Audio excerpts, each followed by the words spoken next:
வணக்கம். இன்னைக்கு வந்து நம்ம ஃபிஷ் குழம்பு செய்ய போகிறோம். ஃபிஷ் வாங்கியிருக்கோம், சால்மன் ஃபிஷ்ஷு 1.5 கிலோ. சூப்பராக இருக்கு கட்ஸு. ஓ, ஃப்ரெஷ் ஃபிஷ் சால்மன். ஓகே, மீன் குழம்புக்கு தேவையான பொருட்கள் மஞ்சள் தூள், சாம்பார் தூள், மிளகாத்தூள், மல்லித்தூள், தேவையான உப்பு, கல்லுப்பு எடுத்துக்கிறீங்களா? கல்லுப்பு. ஓகே, கல்லுப்பு, சாம்பார் வெங்காயம், சின்ன வெங்காயம், பச்சை மிளகாய் 5, கருவேப்பிலை, பூண்டு, சீரகம், வெந்தயம். ரொம்ப முக்கியம் மீன் குழம்புக்கு. ஆமாம், மீனுக்கு முக்கியமான பொருள். ஓகே, புளி தண்ணி. ஓகே, இது எப்படி டாடி ரேஷியோ நீங்கள் எடுக்கிறது? இது வந்துட்டு ஒரு லெமன் சைஸ் புளி எடுத்து நான் பண்ணியிருக்கேன். இது எவ்வளோ கேஜி மீன்? இது 1.5 கிலோ மீனுக்கு நான் எடுத்திருக்கேன். ஓகே, அதுக்கப்புறம் 6 மீடியம் சைஸ் டொமேட்டோ எடுத்திருக்கேன். நாட்டி தக்காளி புளிப்பா. ஓகே, தாளிக்கிறதுக்கு நார்மல் வெங்காயம் 1 எடுத்திருக்கேன். ஒரு பிக் சைஸ் வெங்காயம் சின்ன நறுக்கிருக்கீங்க. தேங்காய் பால். ஓகே. மிக்ஸியில் அரைச்சிக்கிறதுக்கு சின்ன வெங்காயம் எடுத்திருக்கேன். இதெல்லாம் வதக்கணும். ஓகே, மீடியம் ப்ரௌன் ஆனால் போதும். இது இந்த ரெசிபி வந்துட்டு எங்கள் அம்மா இன்னைக்கு சொல்லி கொடுத்தாங்க எங்களுக்கு. ஓகே, அவங்க இன்னும் சூப்பராக செய்வாங்க. எவ்வளோ வருஷமா அவங்களுக்கு இந்த ரெசிபி? அவங்க ஒரு 20-25 இயர்ஸாக இந்த ரெசிபி செய்கிறாங்க. ஒரு ரிட்டன் கற்றுக்கிறாங்க. இந்த ரெசிபி அவங்க. ஓகே, ஒரு வயசானவங்க எங்கள் வீட்டுக்கு எதிர்க்க இருந்தாங்க அவங்க. ஓகே, அவங்க தான் இந்த ரெசிபி எங்கள் அம்மாவுக்கு சொல்லி கொடுத்தாங்க. யார் இந்த எதிர்க்கு ஒரு அம்மாச்சி இருந்துச்சு தானே? சின்ன வெங்காயம் வறுத்து ஆற வச்சுட்டு மிக்ஸியில் அரைச்சி பேஸ்ட் பண்ணியிருக்கேன். ஓகே, நார்மல் ரிஃபைண்ட் ஆயில் ஒரு 3, இது ஒரு 3. Normal sunrise oil, refined oil.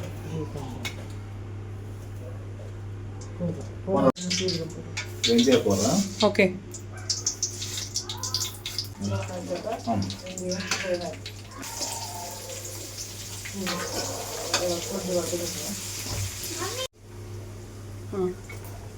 பூண்டு, பச்சை மிளகாவா, கருவேப்பிலை போடுமா? இது நம்ம சின்ன வெங்காயம் வறுத்து அரைச்சி வச்சுக்கிறது. அதால ஒன்றும் சாட்டே பண்ண வேண்டாம். எல்லாமே அரைச்ச தக்காளி. Okay, okay, super. இப்போ தக்காளி எல்லாம் வதக்கி வந்திருக்கு. ஓகே, லைட்டாக எண்ணெய் ஊடுதுங்களா சைடில்? எண்ணெய்லாம் ஊடுது பாருங்க. இதுக்கு வந்துட்டு இப்போ புளி தண்ணி ஊற்றுறாங்க. ஓகே, தண்ணி வேணுமா அவ்வளோ, கொழும்பு வேணுமா அவ்வளோ தண்ணி ஊற்றிக்கலாம். காரம் வந்து இந்த ஸ்டேஜில் செக் பண்ணி அட்ஜஸ்ட் பண்ணிக்கலாம் தண்ணியில். பாருங்க, கொழும்பு நல்லா கொச்சி எண்ணெய் பிரிஞ்சு வந்திருக்கு. ஸ்டேஜ். ஓகே, புளி தண்ணி எல்லாம் ஊற்றின அப்புறம் எல்லாம் இல்லைங்களா? இப்போ என்ன பண்ணோன்னா இந்த ஸ்டேஜில் வந்துட்டு மீன் போடலாம். இது ஓகே, சரி. ஃப்ளேமில் 5 மினிட்ஸ் ஃபிஷ் வெந்தா போதுமா? எஸ், இல்லைன்னா பிரேக் ஆகிடும். ஆமாம், போடுங்க. வாசனை தொளிக்குதுங்க மூக்கு.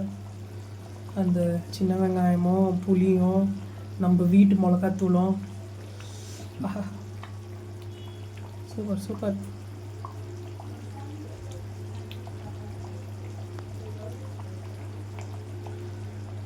எப்படி கலக்குவீங்க? ஓஹோ, கரண்டி எல்லாம் போடக்கூடாது. ஜஸ்ட் அப்படியே எல்லாம் டிப் ஆகிற மாதிரி. 5 மினிட்ஸ் இருக்கு. எப்படி அடி இது நம்ம வெந்திருக்குன்னு நம்மளுக்கு தெரியும்? டெக்ஸ்டர்ல தெரியும் உங்களுக்கு. காட்டுங்க. இப்போ தெரியாது உங்களுக்கு என்ன மாதிரி?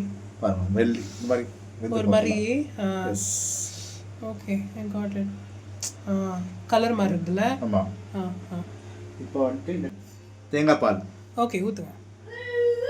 வா வா வா வா, எப்படி மர்ஜ் ஆச்சு பார்த்தீங்களா? அது அவ்வளோதானாங்க. இப்போ நம்ம ஆஃப் பண்ணிடணுமா அடுப்பை? அவ்வளோதான். டன். டன். இது கேவனுக்கு இப்போ சர்வ் பண்ணிக்கிறீங்களா? ஆமாம். ஓகே.